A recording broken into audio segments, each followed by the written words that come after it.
Today, Alex, you want to share your joy. Go ahead. Yes. So, okay. So after you told me yesterday, right, that it's about when I notice irritation after I am saying, wow, present moment, wow.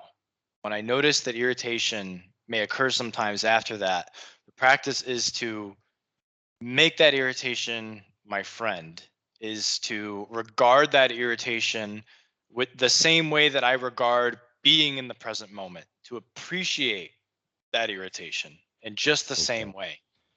And to play with it. I remember you said too, to play with it in your body and the sensations and stuff. And I was laying down last night and I was like, watching a movie with my girlfriend, and I was, I noticed going into the stream of thoughts, and I was like, wow. And then I was like, oh, irritation, there it is again. How do I play with this? How do I do that? How do I actually make this my friend? What does that look like? And I'm just kind of like playing with it. And the image I gave to Dan today when I talked to him was that it's kind of like playing in a puddle. It's like, oh, I don't really know, I don't really know how it works. I'll just splash a little there, splash a little there. I'll try to move this sensation, and and so I just was experimenting. And when I woke up this morning, there it all was again. Wow, irritation. Wow, irritation. And as I got further into my morning, I noticed that the irritation became much more subtle. It became much more gentle. And it was like, oh, irritation. Oh, wow, present moment. And it was like easy. It was easier. And I was starting to feel like how I feel when I get out of samatha sits, when I get out of the seclusion sessions. Um, Okay. it was starting to sustain itself. These wholesome thoughts, great feelings. I felt so good. Oh man, I felt really good. Um, Okay. and there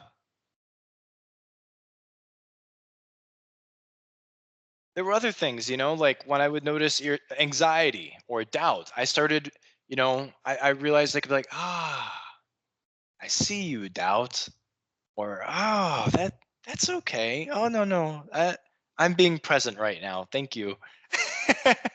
And just like, just letting it all be, and being more, um, I don't know. There's just a lot more compassion that was there for myself and for all of it. Perhaps, perhaps a way of saying it is being less.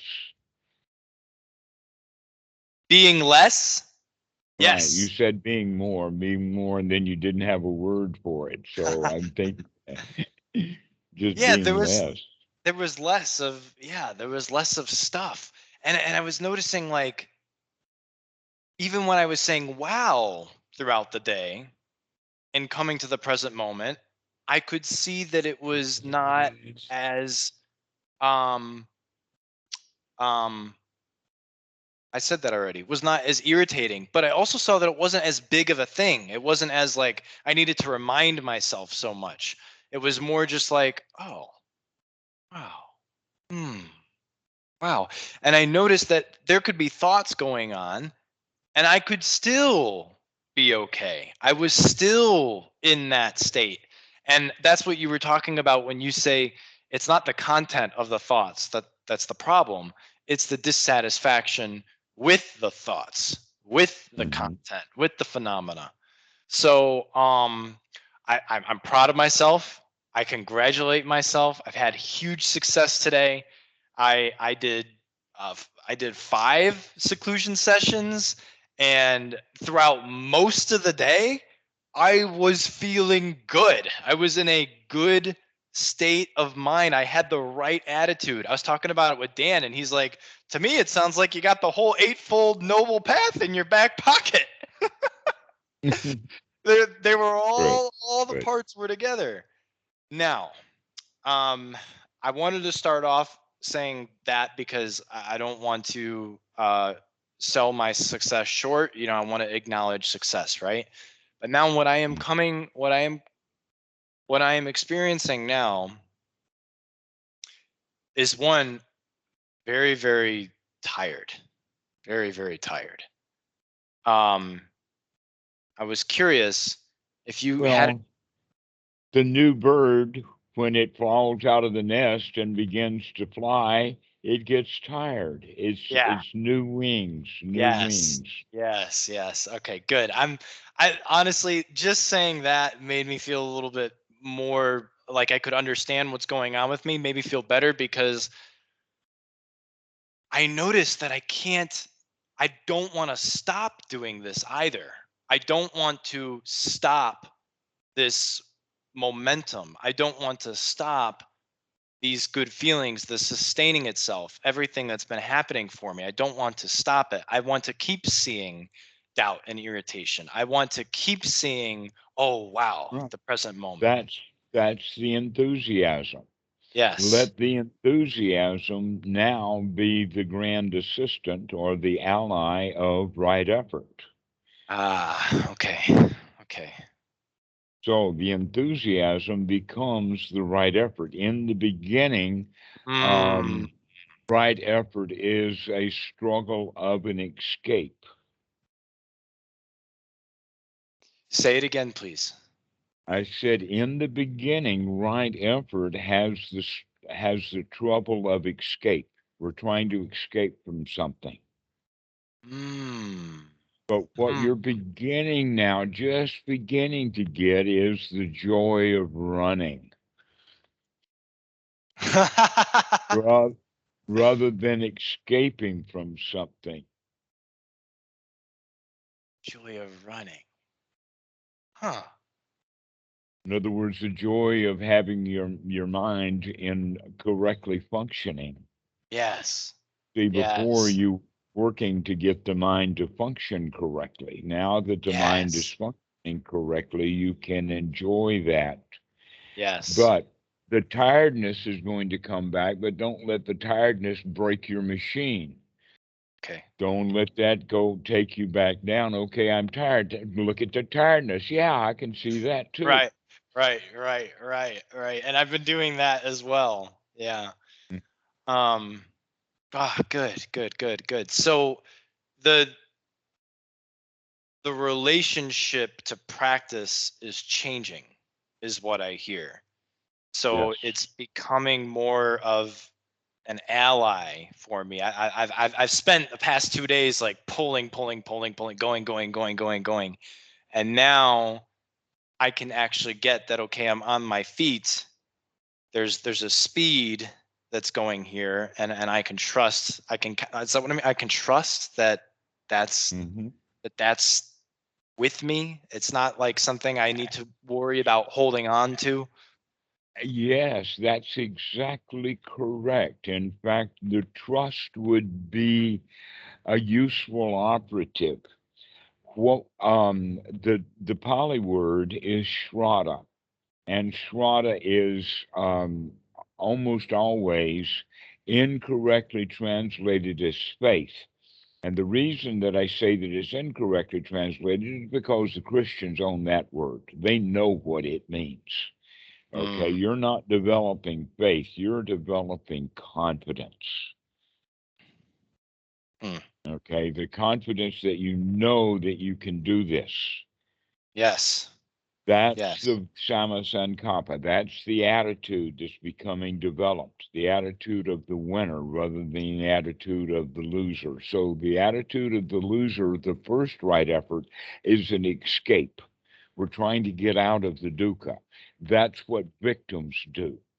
Mm, mm, They're mm, trying to escape, okay? But there comes a time when our attitude begins to change in the sense of that dukkha that we used to run away from and try to escape. Now we recognize more and more, with more and more certainty, that it can't catch us.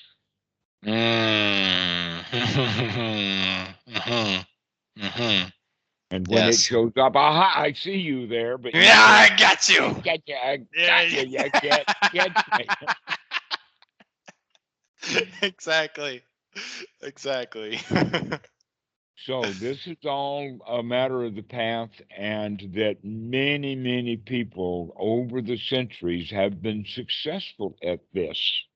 And it's the same process for everyone. And it's there. That's the Eightfold Noble Path, where that fourth item, that sama sankalpa, the right attitude or the right way of thinking, rather than one individual thought in this moment. Now we're getting a new way of thinking, a new way of looking, a new attitude about how we look at things is beginning to develop.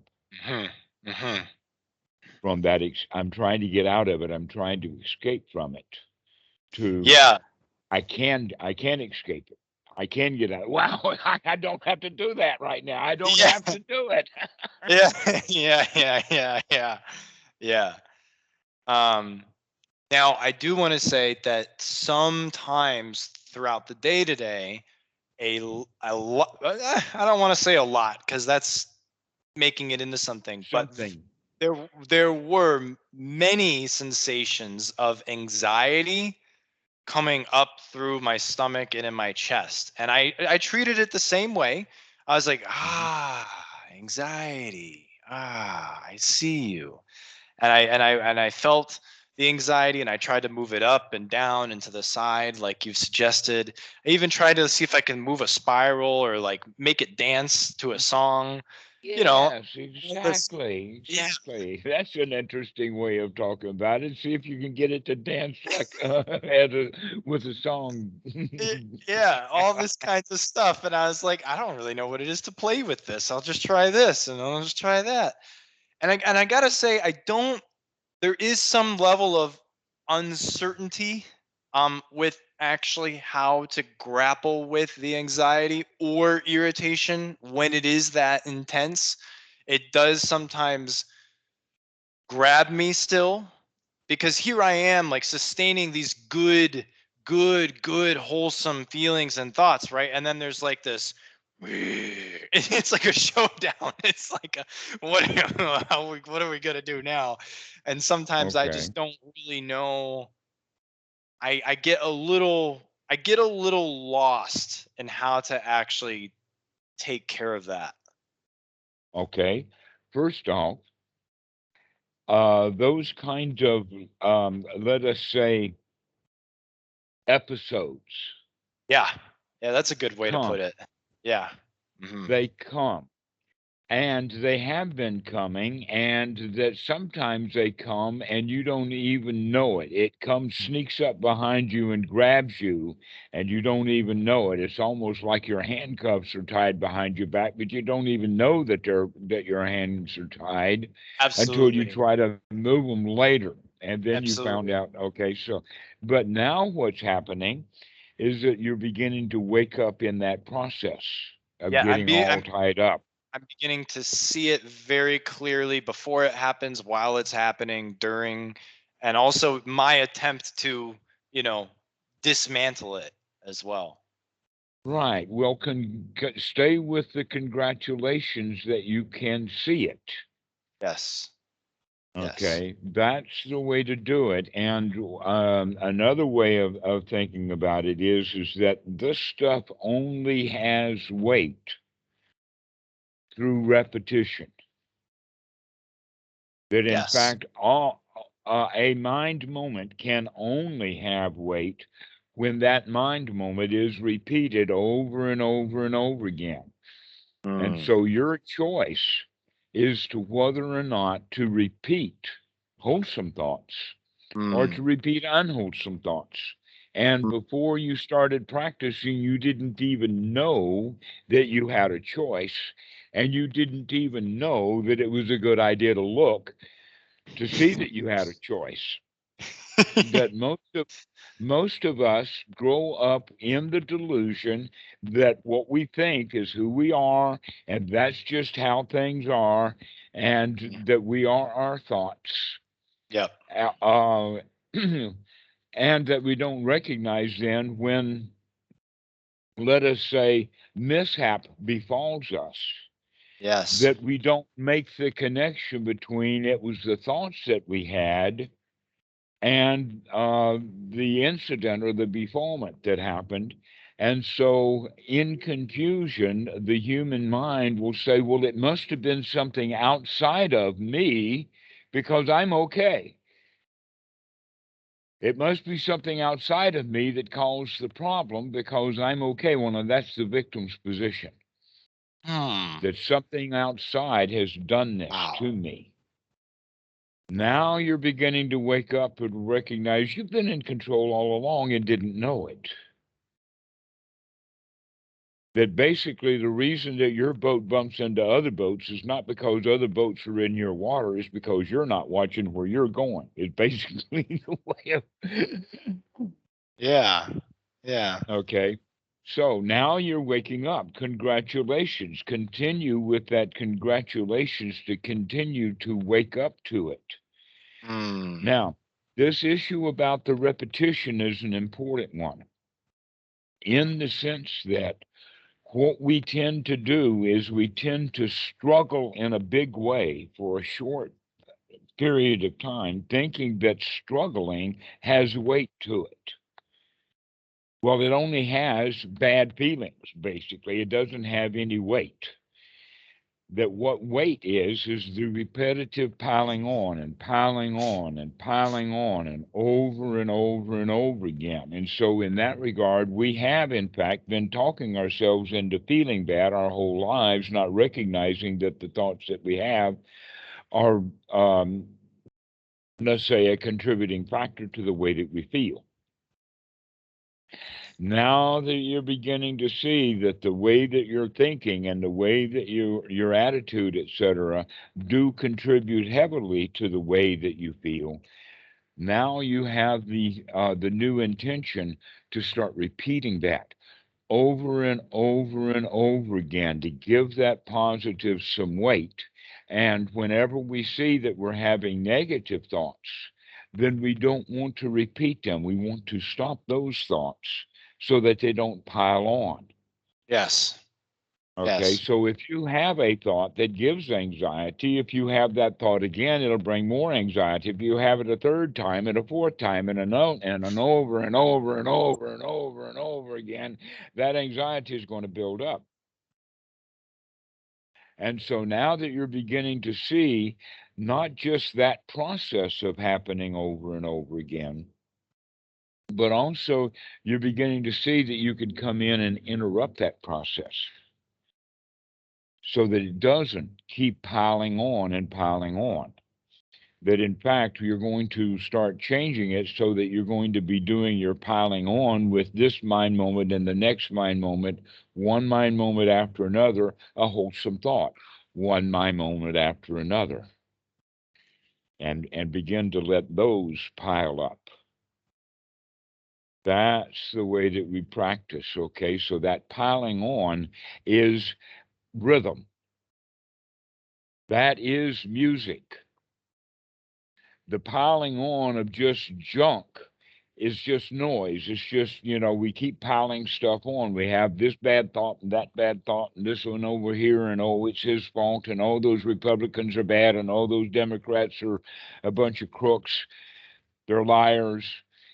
The Christians are no good, and we just go around thinking about all of these various things and with put downs to it, uh, and we don't recognize that that actually has great physiological damage to us. That people do literally talk themselves into being sick. Hmm. Hmm. That there are very, very many different examples of that, and one of them, which is the most spectacular, is spontaneous remission of cancer. Mm. That it just, I mean, they change their attitude or they recognize, wait a minute, I'm doing something wrong. I got to stop doing it. And all of a sudden, the cancer just, and the doctors are surprised. The cancer goes away and nobody knows what's happening. Okay. So there are many things that are like that. There's actually an old joke about it. The guy goes to the doctor And he says, "Doctor, every time I bump my elbow, it hurts. Why can't I, you know?" And the doctor says, that means that all you need to do to get your arm to stop hurting is to stop bumping your elbow. Stop doing that. Yeah. Stop doing it. Right, exactly. Whenever I do this, it hurts. Well, the answer is, well, stop doing that. Okay. So it's not one bump that hurts the elbow, it's the bumping and the bumping and the bumping and the bumping and the bumping and the bumping and the bumping that we keep doing. Okay. So this things that go bump in the mind, we can put a stop to that in this present moment rather than continuing it on and on and on to interrupt those thoughts. So Yeah. if you're having a thought about one friend and you want him to do something, or you're trying to get him convinced to do something, and you wake up to that, you can say, "I'm going to stop talking about that to myself right now. I do not have to think about that guy. I do not have to think what I want from him at all. I can just stop that and recognize that right now I don't need whatever it is that I want from him. I'm okay right now. Maybe eventually I'll want it, but maybe eventually that time will get in and I'll start worrying about it again, and I'll have the wake up thought, well, then I don't need it now either." Mm. Okay. And so now what we can begin to see that we actually create ourselves misery by wanting things that we don't have, and we're not going to get them from these people. So why do we keep thinking about what can I say? An example right now, and this is a really easy example for many people all over. I imagine that there are tens of thousands, if not hundreds of thousands of people right now in the United States in the past 24 hours that are in their head writing to Joe Manchin to tell him what they think about him. That he doesn't keep his word, that he's a liar, that he's a crook, all of these kind of words. And guess what? Almost none of those messages, none of those emails will get written. Mm.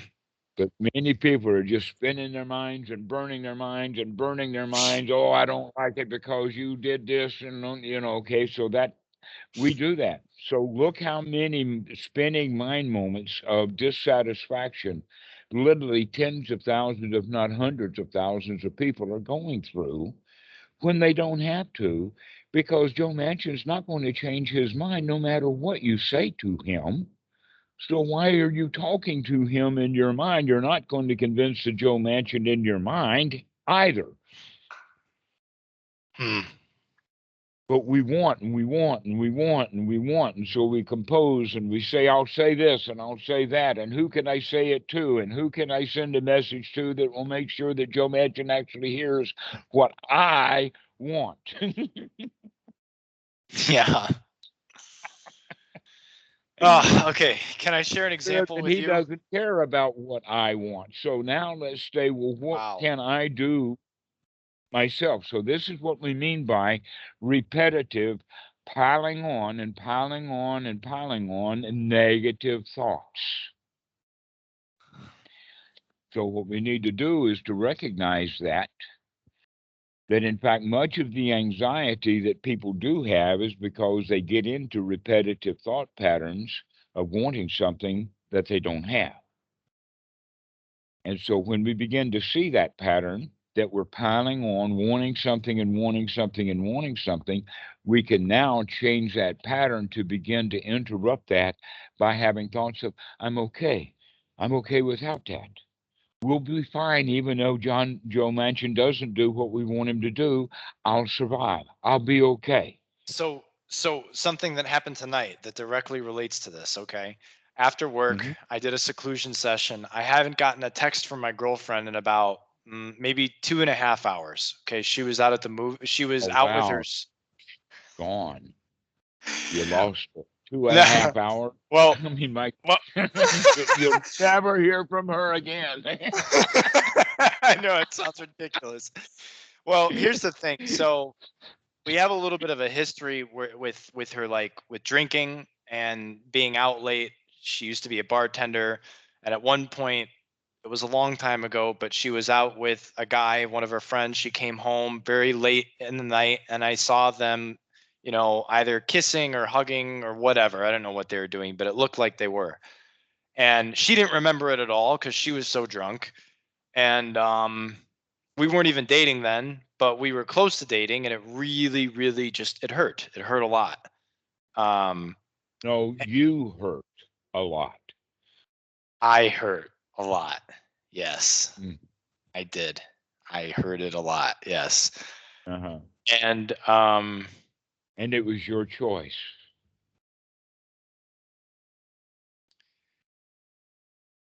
yeah, see, so that's probably why And still and it wasn't that it hurt a lot. It's that the thought hurt, and then the thought hurt again, and then the thought hurt again.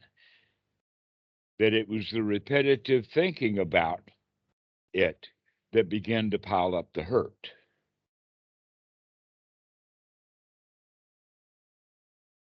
so you're saying it's When not we in what I dwell saw, on, it's the thought that I had and from it's the what I saw. repetitive thought. It's not what you saw, it's that you saw it in your mind 1,000 times after that. You repeated it over and over and over again. And every time you did, it hurt just a little bit. And so now you walk away from that whole episode saying that it hurt a lot, where really what happened is it hurt a little bit often. Hmm. I don't fully see that clearly, and that's probably You why. you will when you begin to recognize that the only feelings that you can have are about the feelings that are associated with the thinking that you're having. And when you change your thought, you will change the way you feel. Okay. So today That that I know so she Go was ahead. out she was out with her sisters, right? And we live together. So we don't really go many periods throughout the day where we don't talk. So I hadn't heard back from her. I asked her what she was doing, and my mind was going. It was going like, oh, she had a party. Oh, did she drink? Is she with the guy right now? And I just noticed the thoughts, every single one. And I saw them. Mhm. I saw them. I was like, I see you. I see you, irritation. I see you, fear. I see you. No, I see you, anxiety. And I laid down and I sat with the sensations. I tried to move it. I did another seclusion session. Um, Mhm. I eventually just called her, right? I called her. And what she told me is that she Okay. was in the movies with her sisters. It was a movie that her and I were supposed to see. So I was jealous and butthurt. And then I was going off in my head like you did. I'm like, oh, greed. Oh, ill will. You want to be Mhm. upset with her. I even told her on the phone, I was like, well, there was a little bit of a flame, but it's gone now. It wasn't true though. I was still a little upset. I was still hurt, Mhm. but because I've been developing this practice, I thought I could Ah, let it go. no, I think that you were correct, in fact, when you told her that it wasn't anything, because in that moment it wasn't. It became something later when you started thinking about it again. Maybe, maybe. You brought it back up. This is the point that we're making. It's the repetitiveness of the thought that gets us into bad feelings. That in fact you mentioned that when you were thinking about where was she and what was she doing, Yes. and you were dwelling on it, And then or after you we were got off the seeing you were phone, in that. Oh, mm-hmm. yeah, and Go then after I ahead. got off the phone, I started thinking about it more and I thought, well, wait a minute. Hold on. Let's stop here. You thought she was drunk. You thought she was with guys. It wasn't any of that. She was at the movies with her sisters. They got surprise tickets. It's not like she just went to the movie in spite of you. Like, chill out, dude. And then, hey, success. Congratulate yourself because you saw this. That's Mm-hmm. good that you're seeing this. Then I Exactly and then I so. and then I And went downstairs and went to do my laundry, and then I noticed it was there again. I was like, I see you, ill will. Like literally wanting mm, to question her, wanting to interrogate her, literally thinking she mm, was lying to me, that maybe her sister didn't get her surprise tickets. Maybe they all just decided to go to the movie without me. And it was like I was like, I see you, I see you, I see you, I see you. And I was doing it. But Dhammarato, it didn't work. it didn't work to let It go of did it. work when you were doing it. It was working when you did it, but working one time and you did it doesn't mean that you have solved the problem. As Dan had said, you've got the Eightfold Noble Path in your hip pocket, but you need it to pull out of the pocket sometimes and to plug it in. Okay, you're giving exactly the sequence that goes. Yes, you will wake up and stop doing it. And then you can congratulate yourself for waking up and stop doing it. And then a couple of minutes later, you're back into it again. That's the habit pattern of the mind. Are you going to continue that and only have occasionally waking up and feeling good and then spending most of your time back in it saying, oh, well, I talked myself out of it and I'm back in it. What the hell? Okay. In other words, you become a victim. Again, now you're victimized by your own mind. Hmm. Instead of, oh no, I don't have to think about my girlfriend at the movies right now. I can wait till she gets home. I can wait. I don't have to think about that. Let me think about laundry right now. Let me do an exquisite job of laundry rather than a half assed job of laundry and a half assed job of girlfriend. Oh man, but Dhammarato, what about when it's like the episodes? It's so No, it's not so. You're doing the it's so because you're trying to describe to me how bad you feel. And the answer to that is the only reason that we feel bad is because we keep bumping into the same wound. We keep knocking the same wound over and over again. Better thing is to let your relationship with your girlfriend heal by stop thinking about her, stop bumping on it, stop this repetitive issue. Get that stuff out of your mind and start having your mind moments over and over again of the things that you like about your girlfriend. Or about how well you can handle her going to the movie. I can handle that. so you're really saying like sometimes it just comes down to like kind of like having like a debate with that darkness, my old friend, just having a debate with him. No, I can do that. Oh, I see you. Ah, I gotcha. Oh, I gotcha there too. Oh no, I Mm, see you. No, I'm okay. I don't need to think about that. Like no matter how intense it feels here, no matter how intense it feels here, because it's here when mm-hmm. it becomes the problem. It's not in my Mm-hmm. head, it's here. Ah, but you talk yourself into those feelings. You talk yourself into those feelings, and it's done through two sets of glands, the pituitary and the pineal glands, which are in the back of the head here. And they have, let us say, a neurochemical pathway directly to the adrenaline gland.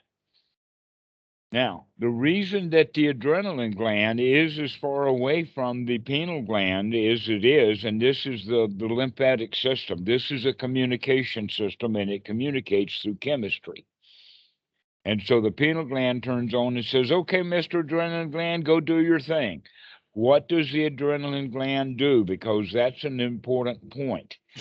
Where is the adrenaline gland? It sits on top of the liver and it's beside the kidneys. The liver is that part of the body that cleans the blood, which means that the ingredients, the magic ingredients that the adrenaline gland is going to use to manufacture the adrenaline is coming right out of the kidneys. The poison right out of the kidneys is put together in the adrenaline gland to make, I think it's cortisone and adrenaline. Now, cortisone will stay longer in the system, it builds up. But in fact, it's quite known that as people get older, cortisone builds up in the body. What that means is that those people who have cortisol building up in their body as they age spend a lot of their time in their earlier in their life with adrenaline in their system, but the adrenaline will break down sometimes very quickly. In fact, the adrenaline is what we need to give us the energy. It's a high pump energy. That's why we call it anxiety and tension. It's because we're wired with this extra ingredient of fuel. I mean, it's like we got high octane gas in the engine for the moment with no place to go, all driven up, all charged up with adrenaline that we got with spinning the mind. So when you feel anxiety, by making friends with it, you're immediately changing it so that you begin to turn that adrenaline back off again. So think of that every negative thought that we have will put one more drop of adrenaline in the system.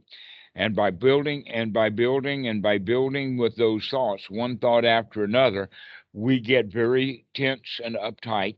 We can feel it. We feel restless. We feel disturbed. We feel like that we got to go do something, that we feel, agitated. You've heard all of these words. Now we're beginning to understand that we got into that state because we talked ourselves into it. And sometimes it doesn't take much. But in fact, sometimes it happens and it took whatever it took to get ourselves there. We weren't really paying attention to it. An example of that is that you're waiting for, this is a clear example of it. You're waiting for your wife or your husband or your mate or your daughter or someone in the family to come home, and you're getting worried about them. It's not that, oh, where's Johnny? And then an hour later, oh, where's Johnny? And then 2 hours later, oh, where's Johnny? No, it was that during that first hour, where's Johnny? Where's Johnny? Where's Johnny? And then we begin to answer that with all kinds of fantasies. Oh, he's been in a wreck. Oh, he's gotten arrested. Oh, he's in the hospital. Oh, he's this, he's that. And then the next hour we do it again. Where's Johnny? Oh, well, Johnny must have gotten into the mob. Oh, Johnny's been arrested by the IRS. Oh, the bears have eaten Johnny.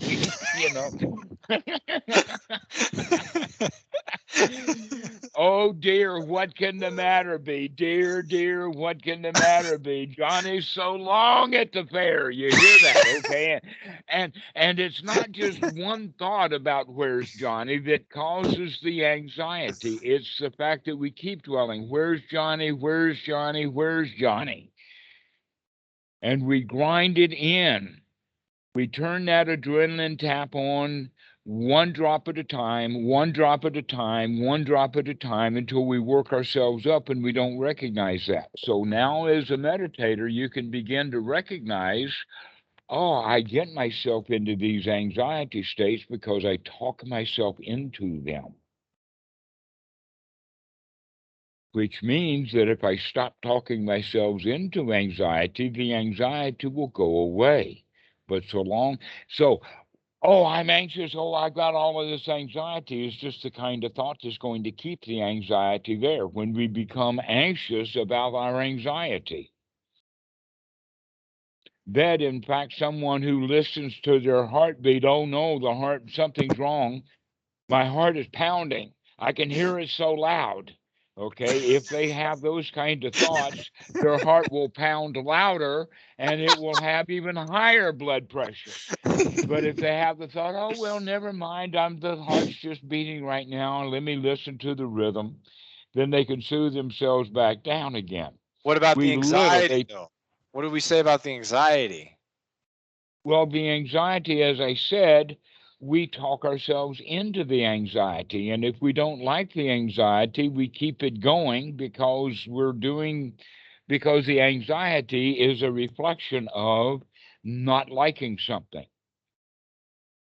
So if we don't like anxiety, we're going to become anxious about our anxiety. Hmm. Hmm.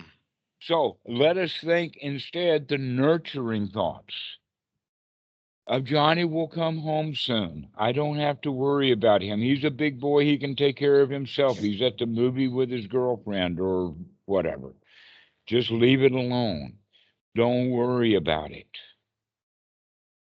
That in fact, the exact same thing can happen, did happen with the dog. Lucky doesn't look like she's feeling good.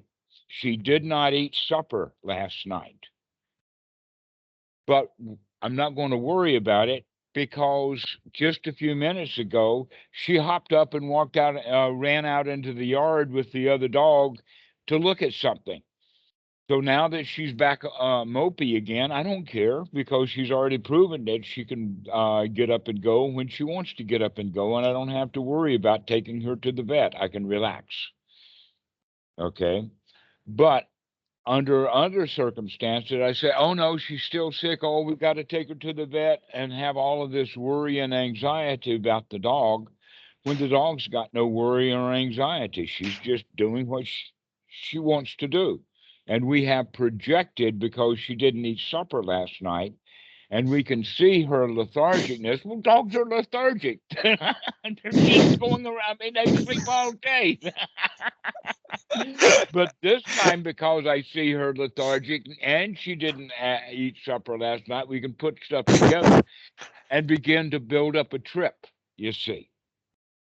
This is how we do it. And every time I think about, oh, that poor dog is sick, we got to take her to the vet, that's just one more drop of adrenaline that comes into the system.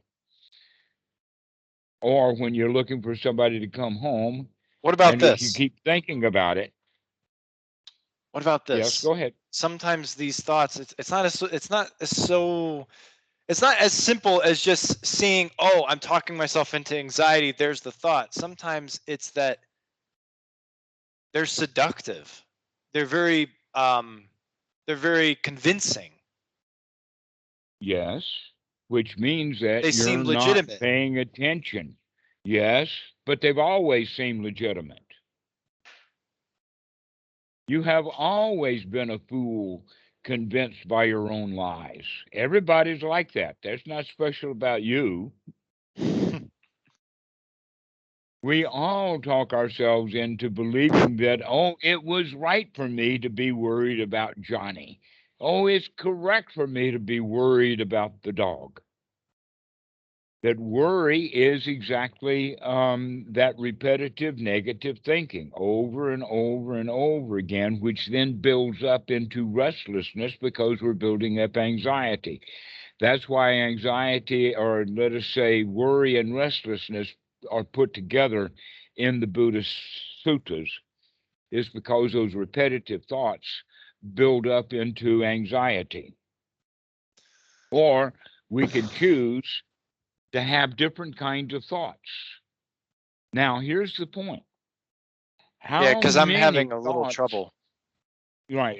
Here's the question. How many thoughts did you have of, oh, poor Johnny, where is Johnny? I want Johnny to come home.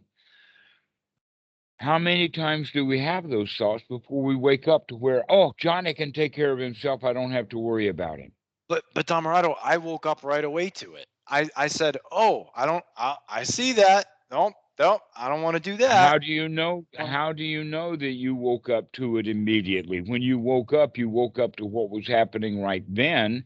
But what were you doing 3 or 4 minutes before that? We have to give ourselves the benefit of the doubt that we're not mindful all the time. Okay. Because this is a new skill that we're developing. And that it's okay that you're not mindful because you never have been and you survived. But now we're improving things. You're becoming mindful. And so we're waking up. And when we wake up to what's happening right now. And so now is the time to change the repetitive thoughts. Over and over again, you'll begin to see that it wasn't just one thought about the girlfriend and where is she. It's that you had that same thought over and over and over and over again. You were dwelling on it. You were worried about her. And it was the worrying about her, the repetitive thoughts over and over again that cause anxiety. It's not just, now it can be just one. Here's an example of just one thought. You're on the way to an interview. You're driving your car to the interview, and immediately you halfway to the new office, you realize that you haven't brought your resume or something critically important. Maybe you forgot your cell phone, and that means that you can't get into the building, or you forgot your ID or something like that. And here you are driving, going to a very important event like an appointment for an interview, and you have lost something, or that you didn't bring something that was a key ingredient. Another example would be that you're going to make a presentation and you forgot to bring the PowerPoint, or you forgot to bring your laptop, Hmm. this kind of thing. And Mhm. that's just one thought. And that's enough to start that anxiety then. So now, the way that I would have done it years ago is that I would have turned around the car and raced back to the house to get the item that I had left, and then race back to all the way to try to make up for the time that it took that I had lost because I had forgotten the item. Yeah. Okay. Making the entire road dangerous for everybody, including me, because I'm so uptight and anxious and in a hurry that I'm driving too fast for conditions. Yeah. And the real conditions is not the conditions on the road. The real conditions is the condition in the mind of I'm in a hurry, I'm anxious, I'm uptight. Okay. But the anxious and the uptightness continue on because I continue while I'm driving the car back to the house. I'm thinking about, oh, I'm going to be late. Oh, I've got to go get that thing. Oh, this is terrible. And those kind of thoughts over and over and over again work that anxiety up and keep it going. Hmm. But when we can start to see, oh, wait a minute, I'm going to be late for that meeting, and that's okay.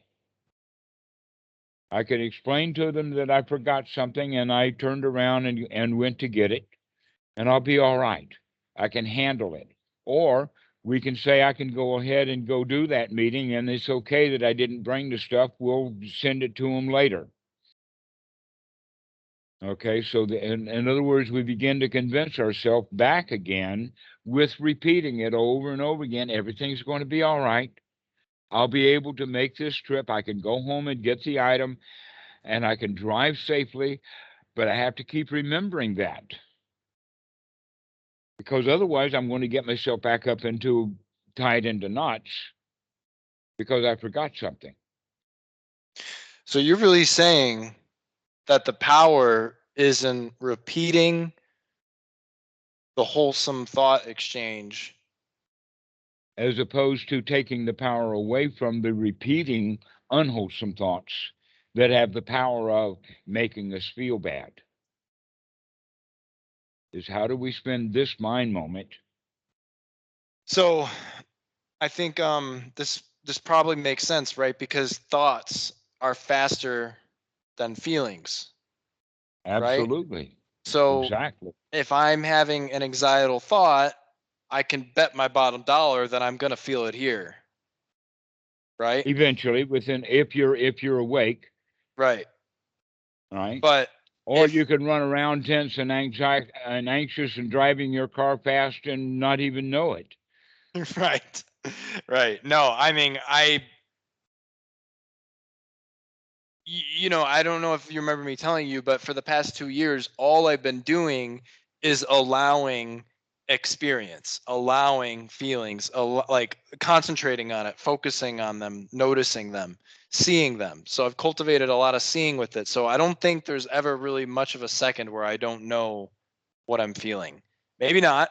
Maybe okay, maybe Mhm. not that good, but about 90 to 95%, I'm pretty aware of my feelings. Um, but what you're saying is that when I have a negative or unwholesome thought, that most likely is going to create something manifested in the body. So, and it's going to come after that thought. Now, that's important to get because if I catch it early and start saying positive, on wholesome thoughts like, I Mhm. can do this, No, like, or even this could be one, right? Oh, I see you. I see you. Like that could be a wholesome thought, That is a right? wholesome thought. Okay. Okay. Exactly. Oh, I see you. Oh, I'm glad. Okay, I concentrated on seeing what I'm seeing and I acknowledge myself for it. There's another one. Oh, okay. So we're capitalizing on what can I find about this moment to congratulate myself on, to find success with, to appreciate, Mm-hmm. so that that feeling eventually is going to rewind itself back and out of my body. Like it'll resolve itself. It does, right. And the question is, the well, how long does it take to come out of the body has to do with how much of it that we have built up while we were not mindful. Uh-huh. So unmindful and drip and unmindful and drip, and it starts to build up, and then we can see, wow, look how, and it's this thought. Let me change the thought, and now I'm having happy-go-lucky thoughts, and now it begins to dwindle back down again. Yeah, that was happening Uh, today. okay, so um, an example of that would be a top or a gyroscope or something like that. You know that we spend the time winding it up with the thoughts, and then we pull the string, and the thing just spins and spins. But if we don't keep putting more energy into it, it will spin down. Okay. So the same Okay. thing happens with the adrenaline. The adrenaline will spin down if we stop giving it any juice. Okay. Can you hold on 1 second, Dhammarato? I'll be right Mhm. back. 1 second.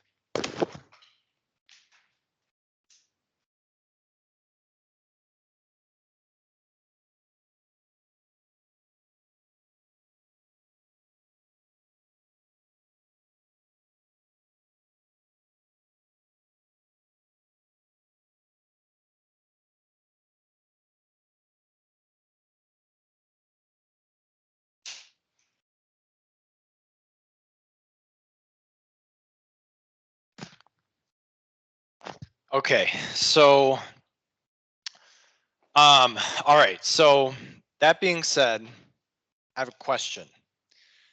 Um, is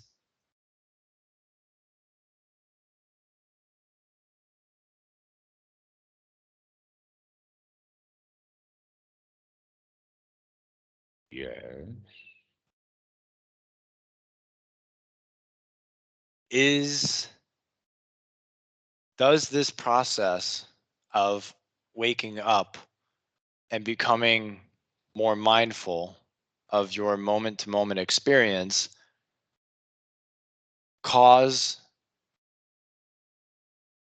feelings, certain feelings that maybe weren't there before or noticed as much to come up? When we begin to investigate, we begin to see things that weren't we didn't see before, and we see what was there in new ways. That's the answer to that question. That as we investigate, we will see things that we didn't see before. And one of the things that I'm inviting you to do now is to investigate how thoughts, unwholesome repetitive thoughts, build up anxiety. Just like thinking about where's the girlfriend, where's the girlfriend is like one more drop of adrenaline, one more drop of adrenaline, one more drop of adrenaline. That's what And we're putting in. Is that's the thing that you begin to see is that my negative thoughts influence how I feel. One drop at a time until I can work myself up into feeling bad. If that's the case, then wholesome thoughts means that I can have one wholesome thought after another, and the drops of dopamine, the drops of whatever is the anti adrenaline. And in fact, I think the anti adrenaline is merely the lack of the adrenaline. hey, baby, my girlfriend just got home. Oh, that's so sweet. Thank you. Do you want to meet Dhammarato? This is Abby. Hello, Abby. Oh, he says hi. Okay. She also is a good friend of Dan's. Good. Yes. Okay. I'll be out in a little bit, babe. All So, right. Well, I'll let you go. Let's stay with this one point then, as you begin to see that you talk yourself into the way that you feel. That is not just necessarily or generally one word. That is the fact that we keep thinking about it over and over again, and that you can interrupt that at any time that okay, you good. remember. And how does this fit into the wow practice that I've been doing with noticing the Well, present moment? that's the way of talking yourself into the wow. Which would you do? Would you rather talk yourself into the wow or talk yourself into, oh no, my girlfriend's gone to the movie and I'm stuffed? Okay, which one? Your choice. Present moment, Present for sure. present moment being joyful and happy will take you into that wow state, but then the wow relaxes. Now, what about um what I could imagine here as a possibility is that in in looking at the anxiety and looking at how it starts as one thought may require or may bring on anxiety in a way, right? Because I'm coming face to face with it. I'm choosing to stare it If straight you down don't like it, if you don't like it, which that I mean, how do you like anxiety? How do I like my anxiety, well, you Dhammarato? like it in the sense of you recognize that you can see it, Okay. as opposed to having it grab you and you have been, now you're the victim of it. Are you going to be the victim of this anxiety or are you going to be the champion of it? Well, I was experiencing that today where I could be, irritation. I Yeah. like seeing irritation. It's not so bad. Now I Hmm. got to work on that with anxiety. But what's the next part of that? You don't have to worry about the next part. It'll Okay. take care of itself if you keep having wholesome thoughts one after Okay. another. This is All right. actually a very simple process, Okay. and it gives really good results in a hurry. Okay. It's only because meditators are practicing wrongly and not getting rid of these unwholesome thoughts that their meditation practice takes years and years. It's Okay. because they haven't gotten this one point. This one point is that we have to come out of the repetitive, unwholesome thoughts. Okay. That's Okay. what the whole business of the dark night of the soul is when you give yourself a whole lot of really negative thoughts while you're being very, very mindful of all of these negative thoughts. Well, see, that's so interesting because I've heard people talk about the dark night of the soul like it's a necessary and essential part of the path. That deep Well, pain if you is wind part up of in the the path. ditch, if you keep winding up in the ditch over and over again, you begin to get the idea that, hey, I'm a success at getting in the ditch. It must be an important part of the path.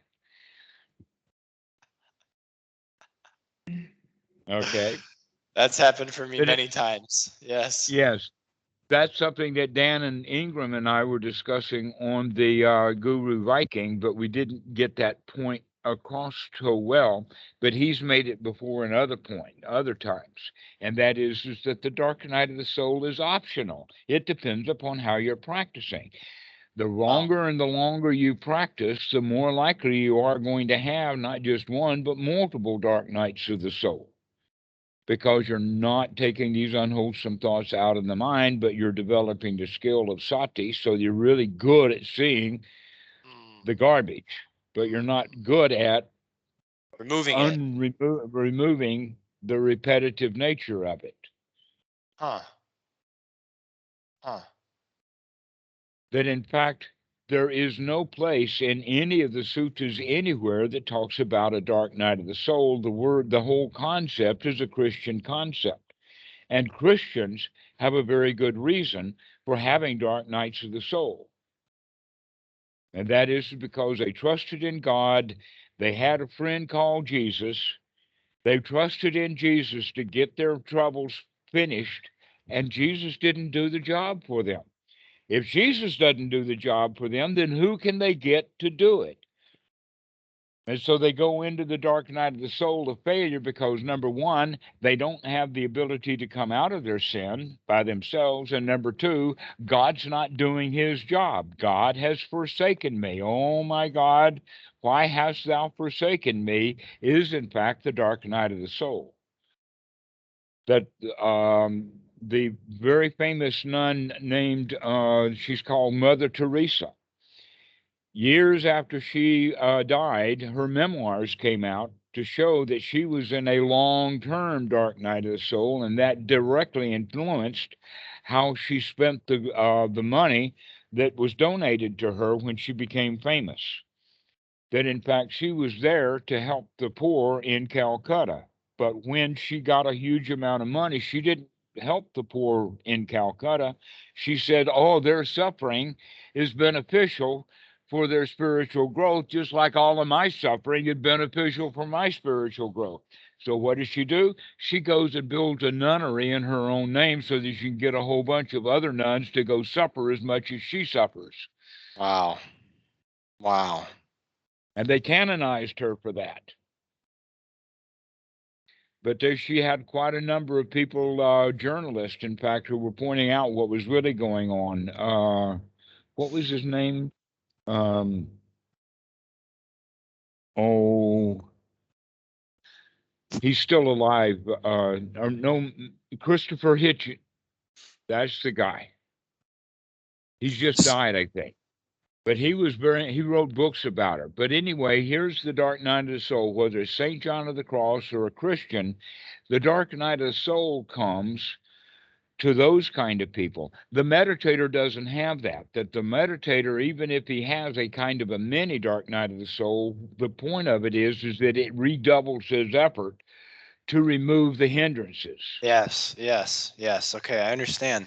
So, I mean, I'm sure you've heard of this. Haven't you ever heard of like, and enlightenment is all about going through all of your pain. You'll cry all your tears. You'll go through all of your disillusionment, your disorientation, there can be such a. Yeah, haven't you already done that? When are you going to get over that? How I long do have. you have to go into that kind of crap before you give it up? What is your rock bottom? Well, that's what I'm wondering. Yeah, My exactly. rock bottom is just the surface. As soon as I hit the surface, I don't have to go all the way to the rock bottom. I can just say, wait a minute, that's enough. I just hit the dukkha. Let me not go into it any deeper than this. So,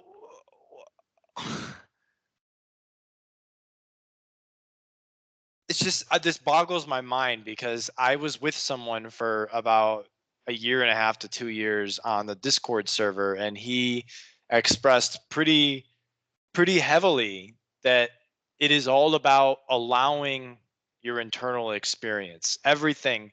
You must allow your resistance, must allow your But hatred, what is must different allow from your that than sadness. everybody else? That's all the ordinary people. So he's giving you ordinary people's advice that ordinary people do all the time, and they Well, continue their suffering. When are you going to stop doing it?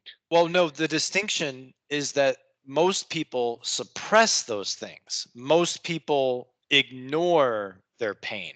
They suppress or are ignorant to their sadness, to their depression, to their hatred, to their arrogance. They're not Okay. honest about it with themselves or with other people.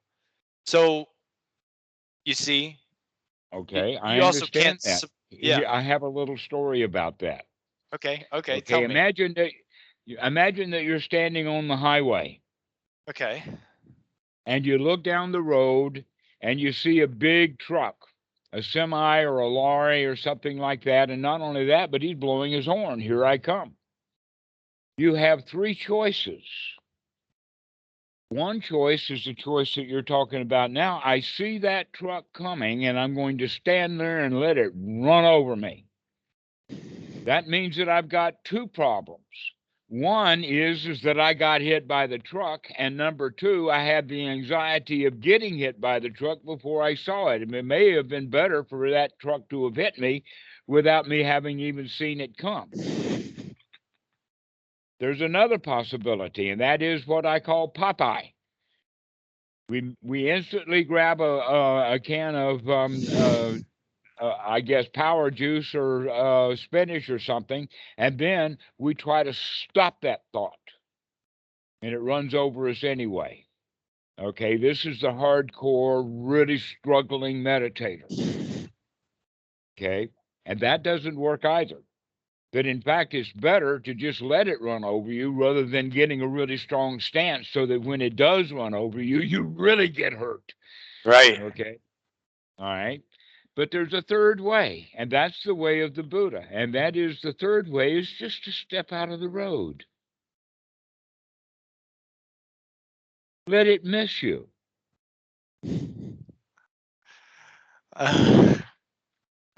So is everything that I've been taught a lie? Mostly, yes. And that's something that we have to come to conclusion about, that then in fact the Buddha talks about that. And the Pali word for it is Sila Bhatta Paramasa. Sila Bhatta Paramasa means that we attach to rites, rules, and rituals that basically wound up being lies. Okay? Any rule that is passed will find exceptions to it.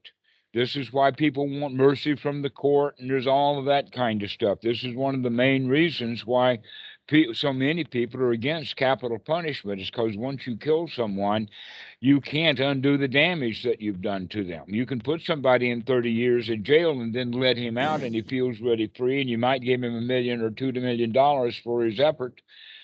But if you killed somebody and he was innocent, and now they're beginning to understand that, maybe 20% or more of the people on death row are innocent. And so that's the issue. So coming around to that, most people, and by the way, there's an issue about that point about suppression. We do not suppress feelings, we suppress behavior. You cannot suppress feelings. We do suppress behavior. An example is you see two guys fighting. Let us say that for some reason you're in a bar and now you have a bar fight. What are you going to do about it? Normally, people will say, "Well, I'm going to put a stop to that bar fight, and I'm going to just get right in the middle of it." If you walk into another fight, you're going to get hit. If you try to break up two dogs from fighting, one of them, even your dog, is going to bite you. Okay, so we suppress that and we stay out of that fight, but we still have a lot of feelings about it. All right. Okay. Now, back in the 1970s, when all of this issue about suppression got started, this stuff came from a very famous psychiatrist called, his name was Fritz Perls, and he was at the Esalen Institute. He was very famous. He was the one who had the empty chair where no one's there, but you talk to the chair. So you have three chairs. You have the therapist, you have the client, you have the empty chair. And the client then talks to the person that they are having trouble with in their mind, and they put an image of them in that chair and have a talk with mommy or whatever. That deteriorated into pillow bashing. That if the guy's really angry at his mom and he's got to let that anger out, and so he bashes the pillow, "Oh, I hate you, mom. You were so terrible to me." Okay. That then evolved into the next thing, which was eventually they called them encounter groups. And there was a whole industry that was built up with batons and heavy gloves, boxing mitts, helmets, all the kinds of stuff that you would see in a boxing ring for training boxers.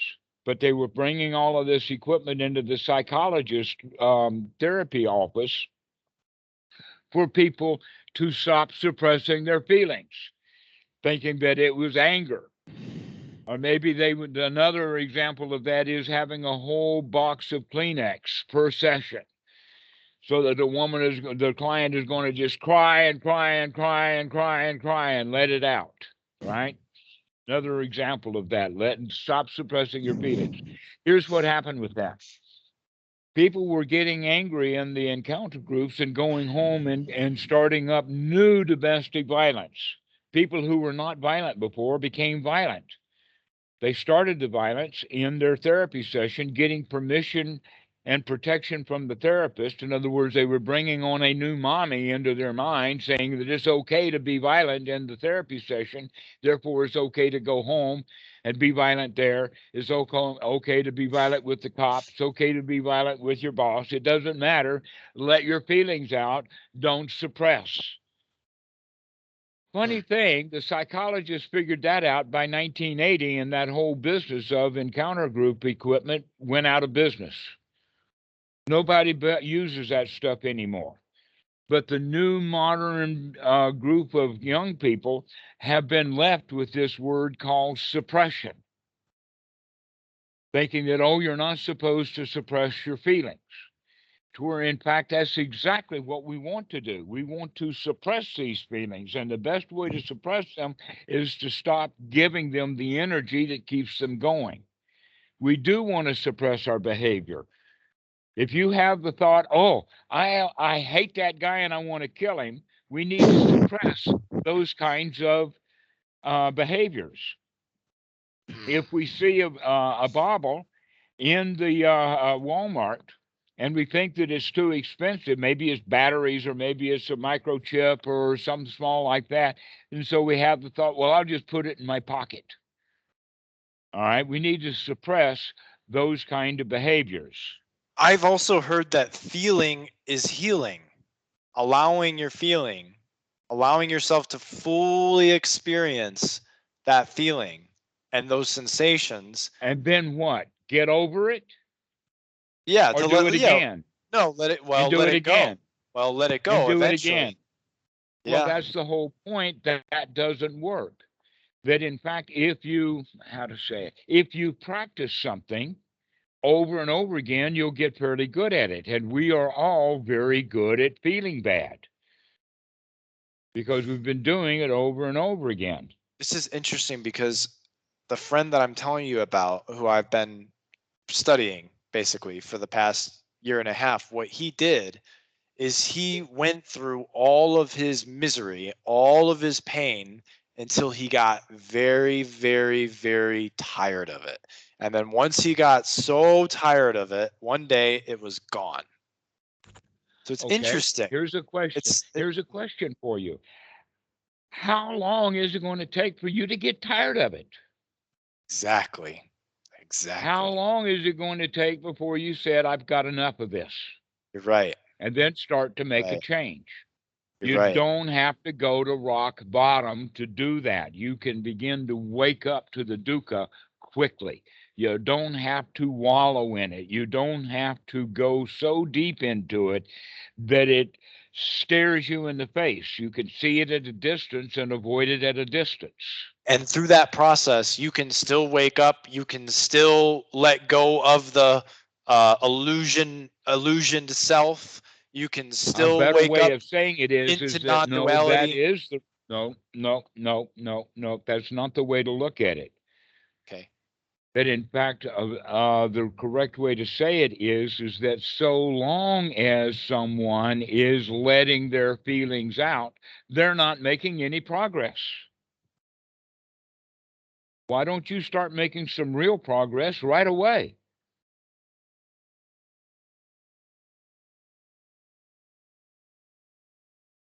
How long does a boat have to be sailing along before the captain recognizes that the anchor has been weighed and I've been dragging the anchor across the bottom of the ocean, slowing us down all this time? How long does he have to do it? Does he have to go all the way through the whole journey and then lift the anchor when it's time to set it down?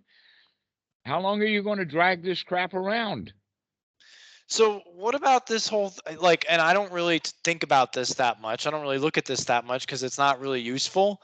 But like, self-realization and stream entry and what do they call it? These are all attainments that people have to get over wanting. You have to I stop know. wanting that stuff. I know. No, I know. I understand. But this person that I'm talking about that did Okay. a conversely different approach to what you're sharing with me has these attainments. In his own experience, he said he has gotten these attainments, but he doesn't describe it as an attainment. He says actually like describing it as an attainment is the problem, like what you're saying, the wanting. It's a byproduct of the process. It's not a means. It's not a means to, Okay. it's All not like right. yeah. So ask, instead of continuing on trying to convince me that he did the right thing I'm not or trying that to he was successful at it, ask yourself, do you want to go through the same mess that he went through? I don't. I don't. And No. how long are you going to stay in your mess before you recognize that you've had enough of it? I've had enough of it now. All right. Well, this is the issue about uh, basically mentioning this. The dark night of the soul immediately brings up the 16 stages of insight, which is something that's out of the 5th century AD from the Visuddhimagga. Perhaps you know about the 16 stages of insight, to where No. step 6, 7, 8, 9, 10, and 11 are that sequence that we're talking about here. And that is the meditator sees the fear. He sees the fearfulness. He sees his own misery. He Yep. sees his disgust. He Yep. sees his great desire to get out of this. Yep. Yeah. And then he makes the strong determination that he is going to get out of this. And that strong determination to get out of that means that now he's going to start practicing correctly to remove the unwholesome thoughts that are causing it. Now, here's the point. If the students are not taught correctly, that means that it's possible for them to go 20 years slowly going into the dark night of the soul. Hmm. And that the dark night of the soul is not necessary at all. The question is, when can you wake up to the dukkha and then put a stop to it? How long do you have to dwell on it? And if you have the idea, oh, I have to fully experience it, all of that, then that's a long, slow, difficult process. So you're saying stage 8, would you say you said stage 8 through 11 is the process in which the meditator wakes up and realizes that he's going to put an end basically to this process that we do to ourselves. Mm-hmm. Right. Okay. And so why don't we start that way? Why do we have to spend 20 years in meditation before we figure out that what we've been doing all along in our meditation is not removing the hindrances? Well, what is stage 1 through 7? Really not so important. That in fact it only gets important in step 12. And step 16 is the real doozy. What is step 12 is the Eightfold Noble Path, which is basically where we start. In the Right. Mahasi method, it's 20 years into your meditation practice before you ever start for the Eightfold Noble Path and the Four Noble Truths, rather than starting at that. Okay. See the dukkha and throw it out, remove it, get rid of it. Okay. Okay. And then Okay. what is 13 through 16?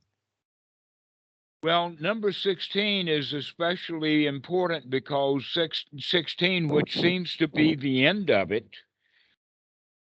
is actually a place to begin. And that is ongoing investigation to find out what's left.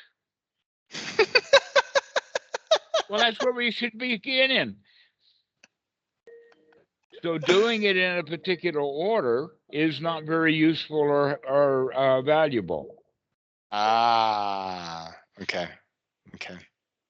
That in fact there's a much more natural approach or a natural way of doing it. And you've gotten enough of what we're talking about here to recognize, no, this is the better way to do it. I Let's know. not I do. dwell in those bad feelings. Let's start cleaning them out instead. Yeah. Okay. All right. Awesome. Okay. Well, I'm going to let you get to that call. All right. Well, we'll talk to you later then. All right. Thanks, Dhammarato. Appreciate you. Okay. Okay. Okay. Bye. We'll see you. Okay. Bye-bye.